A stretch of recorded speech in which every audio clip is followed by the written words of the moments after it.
Welcome back. You know, we all love a classic story, but sometimes a twist on a tale as old as time is even better. Curses is a new novel that puts a gender twist on the classic Beauty and the Beast story. I spoke with author Lish McBride, who lives right up the road in Montlake Terrace. Well, Lish, I'm so glad that we get to talk about this. I'm a huge fan of this genre. But first, before we get even started, let's talk about the premise of Curses. Tell me about that. So Curses is a gender swap Beauty and the Beast. So the beauty character is named Tevin, who is a sort of ridiculously attractive, charming con man. And our Beast character is Merritt, who has been cursed to basically become a beast. And if she doesn't marry someone of her mother's choosing, by the time she turns 18, she will remain the beast forever. And that's pretty much it. I mean, And I think this is fantastic. I love the idea that you're turning the fairy tale on top of its head. How did you come up with the idea of switching gender roles in this classic tale? Honestly, I think about these sort of things a lot. I don't know what that says about me, but I was thinking about it one day and I realized that because I love retellings, I love to read them, and Beauty and the Beast, for whatever reason, is one of my favorite fairy tales. And I realized that I'd never seen it reversed.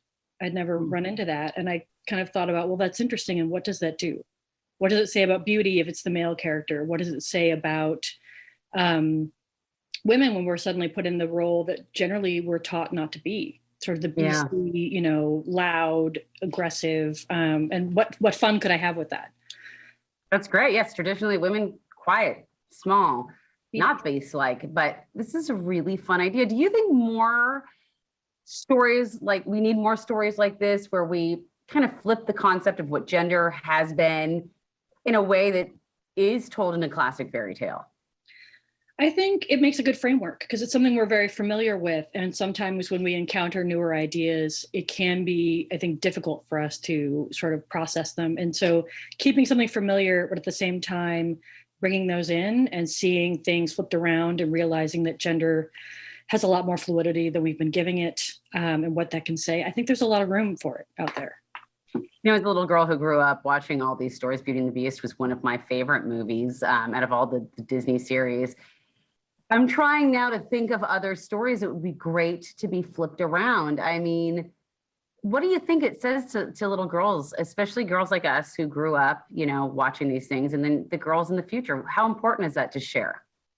I think it's really important. I loved the movie, the Disney movie growing up, a lot of them. And even though I think I was more about the library than about the Beast, but for me, I struggled a lot with kind of what my place was, because I'm the only girl in my family. I have three brothers, and so there's a lot of expectation. You're the only girl, and so then these are all the things that we've kept for you, and it's I don't want those things. Yeah.